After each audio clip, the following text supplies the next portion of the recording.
My name is Ben. This is Cody. Obviously, if you're part of our team, you know that. But you might actually be joining the Movebees team here and getting to know us for the very first time. So that's why I wanted to bring up who Cody was. Cody is the Chief of Staff for Krupp Companies. And I have him here because I want him to be able to share with us a little bit about this 100-day challenge that he's going to talk about in just a little bit. You know, our call center, we desire, our vision is to be the largest call center for the moving and storage industry. And the fact is that not only do we have big dreams and set our sights high as a company, we also set our sights high as individuals. And for you, we really actually want to provide a place where you can meet goals you've never been able to meet in the past. We want you to attribute your time here as working toward new goals and making yourself better all the time. I remember when Tim Krupp, our owner, told the whole team during our February sales training. This is part of your journey, part of your life's journey. Whether you're with us for a short period of time or whether you're going to be with us, this is going to be your career. We want you to be better, right? We want you to grow as people. We want you to grow as your craft.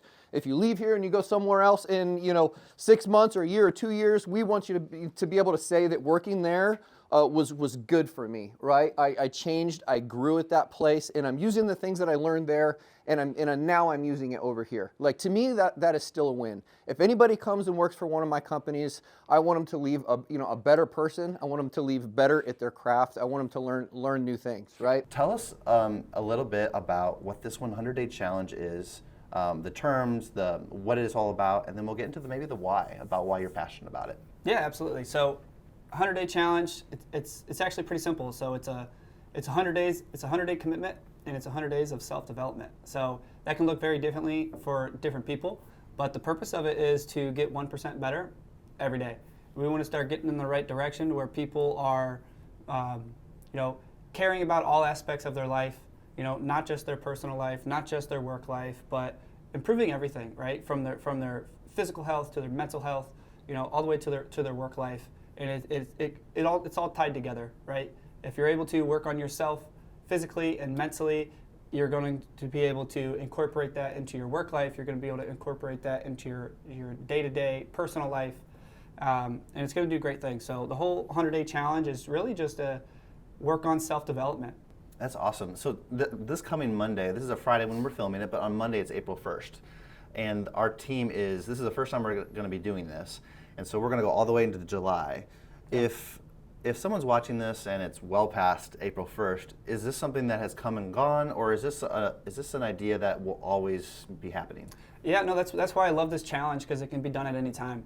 And the big thing about it is, if you haven't started it on April 1st, you can start it in a month from now, you can start it in 2 months from now.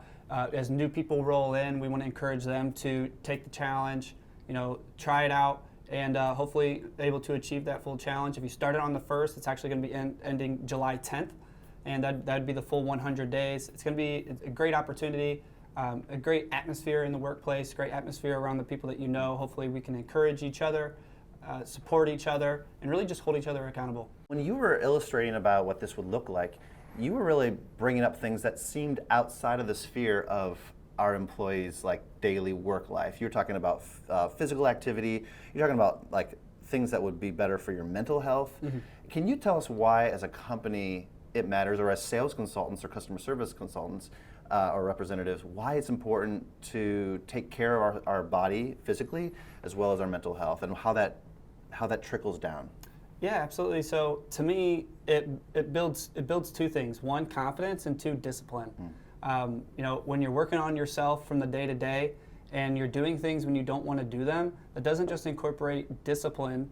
Discipline is great because discipline means that you're doing things sometimes when you don't want to do them, right? Motivation can be great. Motivation can get you to do hard, tough things, but there's going to be days that you wake up and you're not going to want to do them. Whether that is, going to the gym, whether it's going on a walk, reading your book, whatever it is, there's going to be days you don't have that motivation, and discipline needs to kick in. So 100 days gives you time to form habits, right? You can do something for a month, you can do something for a few weeks. It's not going to form a habit, it's not going to stick, right? So you're doing it for 100 days, it's going to help you form those habits. And at the end, you're going to have a lot of motivation, because it speaks a lot if you're able to say, you know what, I didn't want to go to the gym today, but I did it. And at the end of the day, you were going to feel great. And you're going to be able to build motivation that's going to apply to the rest of your life.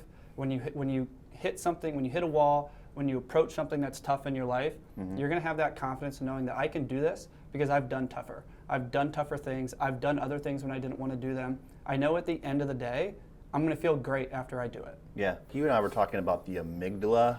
And that sounds in a little bit like the conversation now. Can you explain what that even is? Yeah. So we don't have to go to the whole science behind it, but the amygdala is basically the resistance, right? It wants to keep you comfortable. So it wants to keep you where you are. And anytime that you're about to do something that might put you in a place of uncomfort, that's where the amygdala comes in, and it's going to keep you there. It's going to keep you in the comfort zone. So the purpose of it, the whole purpose of the 100-day challenge is to make yourself uncomfortable, to become comfortable being uncomfortable. And once you're able to do that, you're going to be able to accomplish things that you never thought was possible. You're going to be able to achieve things that you never dreamed of. And I loved how you said in the beginning, we dream big. You can't be afraid to dream big. A lot of people, they get so caught off with the fear of failure, but that's what the amygdala does. It doesn't want you to fail. It doesn't want you to be uncomfortable. And once you're able to push past that and you bring your amygdala with you, those uncomfortable things are going to become normal. You're going to be comfortable being in that zone. Yeah. When I think about this challenge, it has a lot of self-leadership attached to it. It's something that, like, at the end of the day, if I'm going to accomplish this, I have to be able to lead myself. How would you say you develop self-leadership? How can we make that stronger within us? Yeah, and I think that is the transformation you make from relying on motivation to getting to that place to where now you're living your day-to-day on discipline and not motivation. That's how you're going to end up developing self-leadership. A lot of people inspire to be leaders, and you cannot be a leader until you can lead yourself, right? So at this event that we went to, they talked a lot about what it means to be a leader, and there's 3 steps to being a leader. That first one is self-leadership. You have to be able to lead yourself before you can lead others, right? Other people, if they're looking to a leader, they're looking at how they act. They're looking at the actions that they take. And if you can't lead yourself, you're not going to be in a place where you can lead others. And that's where that second step comes in.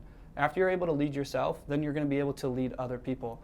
And leading other people doesn't necessarily make you an efficient leader, but that is a great step. That's the second step. If you're able to get to that place, that's amazing.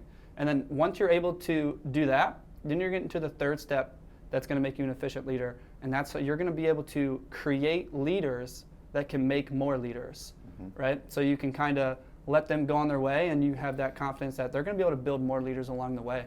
And if you have a team full of leaders, it's unstoppable. You're going to be able to do great things. That's awesome. I'm glad that you brought that up because you might be, if you're watching this, you're like, I'm not a leader.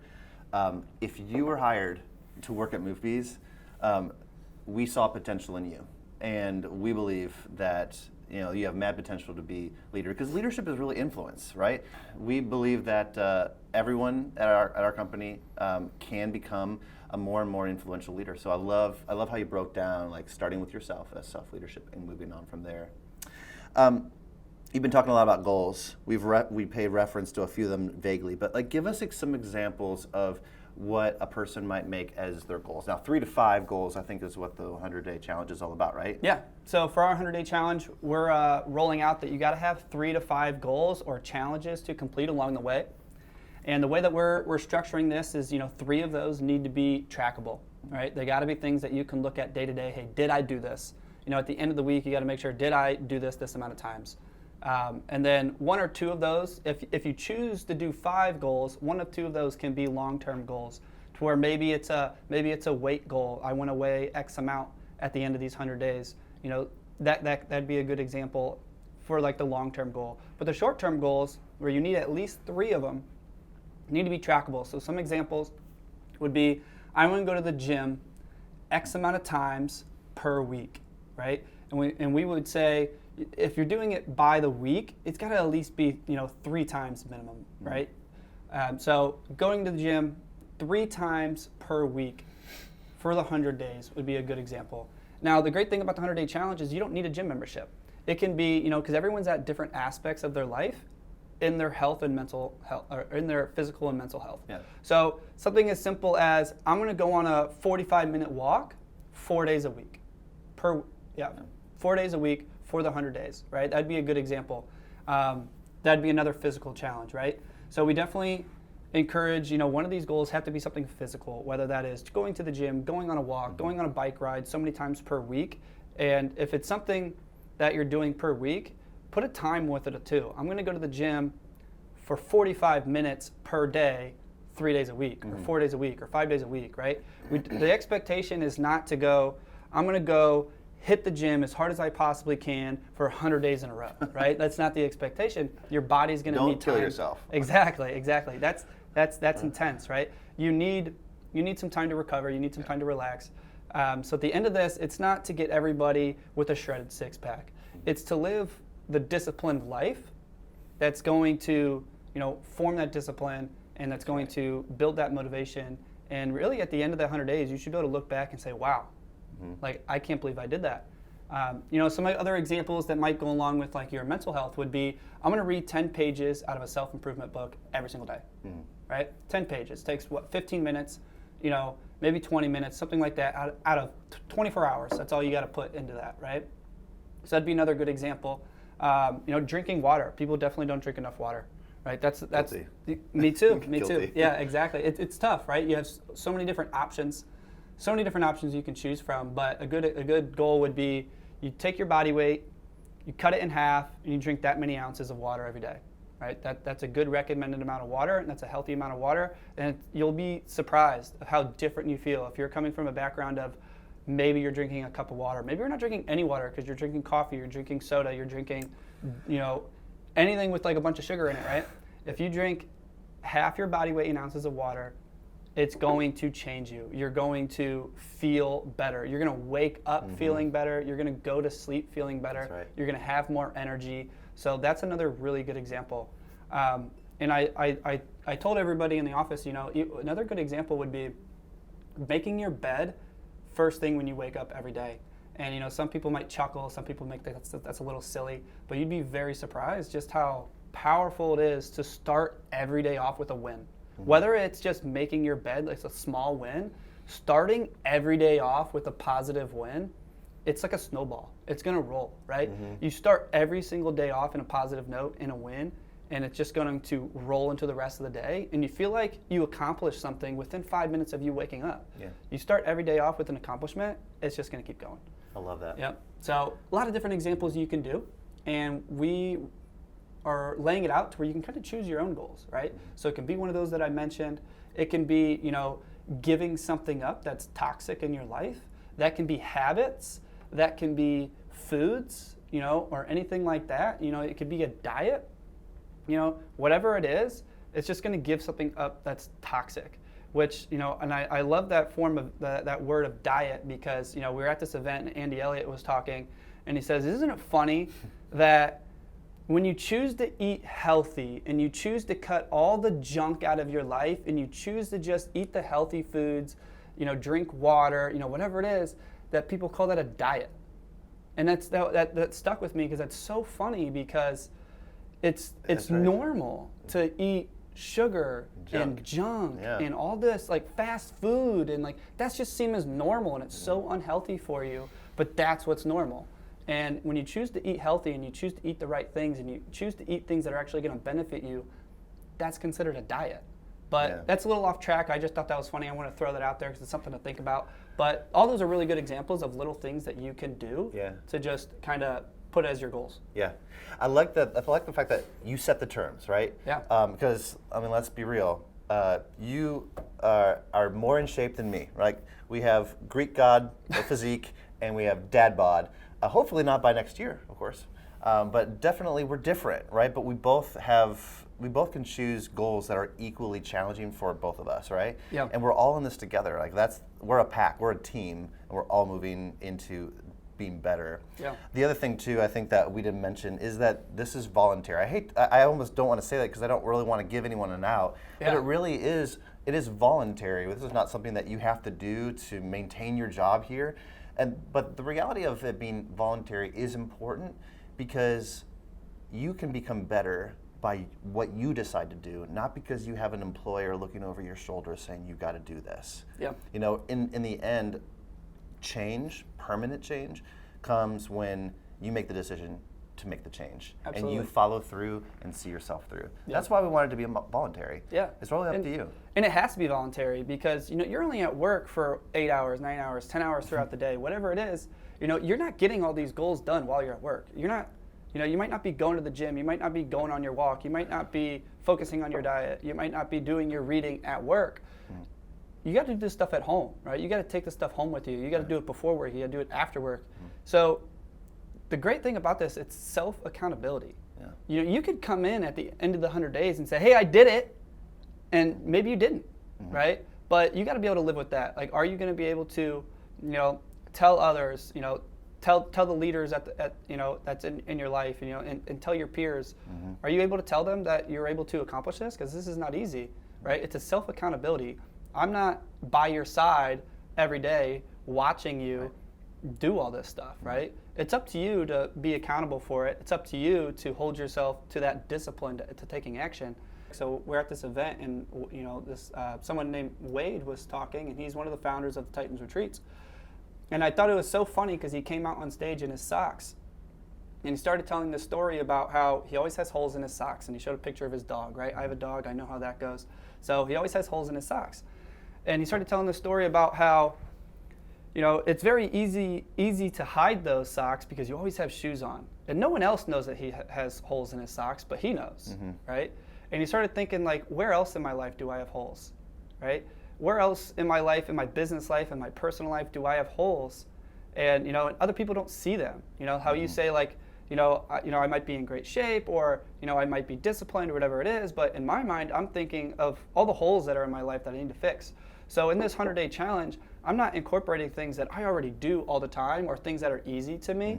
I'm thinking about, like, where are my holes? Where do I need to be better at? Where do I need to be a better husband? Where do I need to be, a better leader? Where do I need to be a better person? And that's where my goals are coming into play, is to fill those holes in my life that other people might not know about. Yeah. I really appreciate the transparency, of you telling us, like, there is still areas in your life where you're working on. But take us back to a place where you were at a low point, that you were laxing your goals, and what did that look like, and how did you climb out of that? Yeah. So growing up, I'll just take you back a little bit of little ways. But growing up, so I wrestled my whole life. I started in kindergarten, wrestled all the way through school. It took me into college, wrestled in college. And to me, like, I was always in good shape, right? You have to be in order to compete in the sport of wrestling, just like many other sports. But I was always in good shape.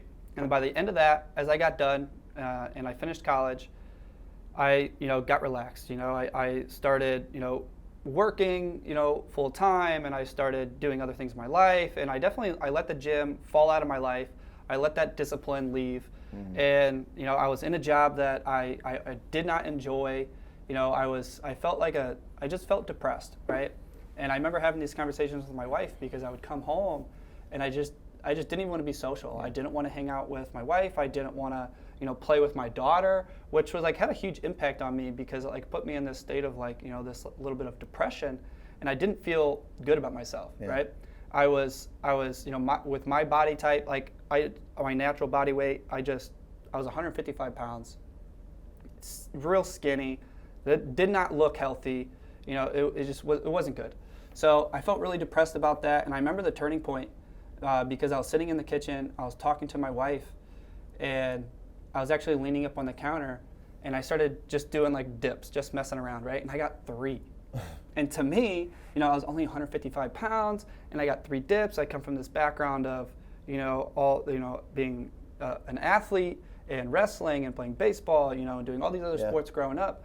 And it hit me so hard, because it made me kind of make this connection that this is why, I'm not confident. This is why I'm so depressed. This is why I'm still at the job that I'm doing right now, even though I'm not happy. And it's because that had to tie into it, right? I mean, I wasn't healthy physically, I wasn't healthy mentally, and it really just inspired me to make a change. And after that day that I tried to do those dips and I only got 3, I signed up for the gym the next day.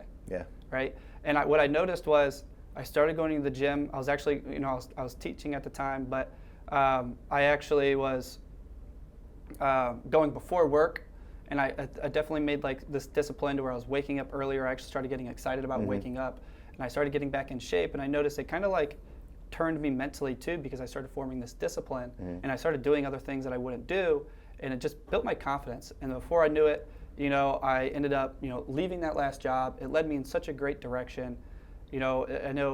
I think it was, Sean Crane mentioned, the darkest part of your lives, the hardest moments that you go through, are going to lead to great things. And he talked about, whenever he starts going through something that's super tough, and he starts struggling, he gets excited, right? He gets excited because he knows something really great is coming. Yeah. So, and that's what happened. And it led me to Movebees. And ever since then, I've kept up with the gym. I've kept up with doing things that I not necessarily would have done. And it really transformed just myself as a person and built a lot of confidence in myself. I love that. That's an awesome story. And I love I can see the difference. I can see who you are now, and when you describe who you were then, I can see a huge contrast. I love that. Yeah, I was a very introvert. Naturally, I'm an introvert. I don't like to socialize. Right. Like I just keep to myself. I get very, I'm not outgoing. I get very nervous when I'm around other people. And as I started building that motivation, I actually sat down and I made it a goal to myself that I am going to go out of my way to talk to other people. I am going to be more social. I am going to, go out of my comfort zone just to talk to somebody or meet somebody or greet them, introduce myself. And it's taken me a long ways. Yeah. Okay. You complete the 100-day challenge. Is the reward just simply like you did it, or is there any other reward that Movebees wants to give or provide for people who actually meet their challenge? Yeah. So part of it is absolutely the reward of knowing that you did it, because we want to inspire change. And a lot of people might think that hey, I'm great, I feel good, right? I don't need to change. But the great thing about change is that everybody can use change, right? Mm-hmm.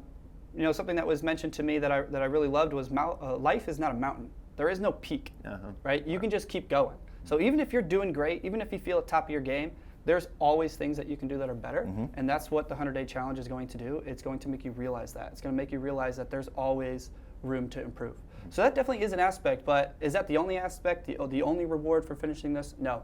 Here at Movebees, if you're able to complete this challenge, if you're able to achieve the 100 days of self-development and commitment, there's actually two things that are come along with that. Yeah. One, you're going to get a sweet quarter zip, right? Everyone loves quarter zips. I love quarter zips. So you get to rep it, right? It's going to be something that you can wear, and it's going to be something that you can take pride in having, because not everyone's going to have it, right? Only the people who are able to achieve this are going to be able to have that quarter zip. So that's going to be great.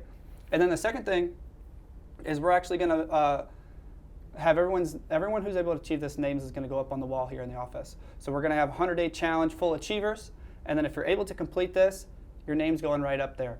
And what I love about this is we're able to roll it out to current employees, future employees, and everyone's going to have an opportunity to get their name on that wall. And even if you take it on Monday and you start it on April 1st and life happens, because everyone knows life happens, and you weren't able to stick to your goals, and you are accountable for yourself, and you say, you know what, I wasn't able to do it, you can restart. Yeah. Right? It's not a one-time try type of deal. You can restart it as many times. It might take you 5 times to complete just because life happens. Maybe you fell out of that discipline. You were relying on too much motivation. Maybe you stuck with it for 3 weeks and you lost your motivation and said, you know what, I don't want to do it. You can restart and work on forming that discipline. Maybe as more people, or maybe you don't start it because you weren't feeling motivated to do it because it is optional. And other people are talking about it. Other people are, you see other people, moving in that direction. You see other people doing a really good job, and you might get inspired. It's not too late. You can start it. That's right. Coming up on Monday, April 1st, the team, if you're watching this, the people that were first going to be able to watch this, we're getting started on April 1st, all who want to do that. There's no penalty for not doing that, but there's all the reward if you do. Yeah. And so, come on, let's do it. 100-day challenge. Absolutely. I'm excited. Focus on making change, right? People usually make changes in 3 ways.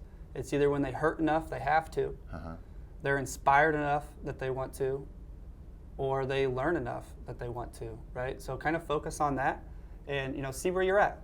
Hopefully you're inspired, hopefully that you learn, that this is a really great thing and that you want to do it, or maybe you're in a place where you know how I was when I first made that little bit of a change, and I hurt, right? I was hurting, I was depressed, and I realized that I had to make a change, and then I did make a change, but it wasn't enough, right? And then we went to a few events. You know, this past weekend we went to this event, and at that point I hit this inspiration to where I was inspired enough to where I realized there's more changes to be made. I wasn't done. There are still a long ways to go. So you can have, you can hit different moments of those, right? Maybe I didn't change enough the first time, and I realize now, like, I need to change more. That's right. So there's a lot of different ways, but yeah, it's just, we wanted to inspire change and just to better ourselves. That's awesome. So make sure you pick up your 100-day challenge sheet. Make sure you write down what those are, turn it in so that we can help encourage you, and let's get started. Absolutely.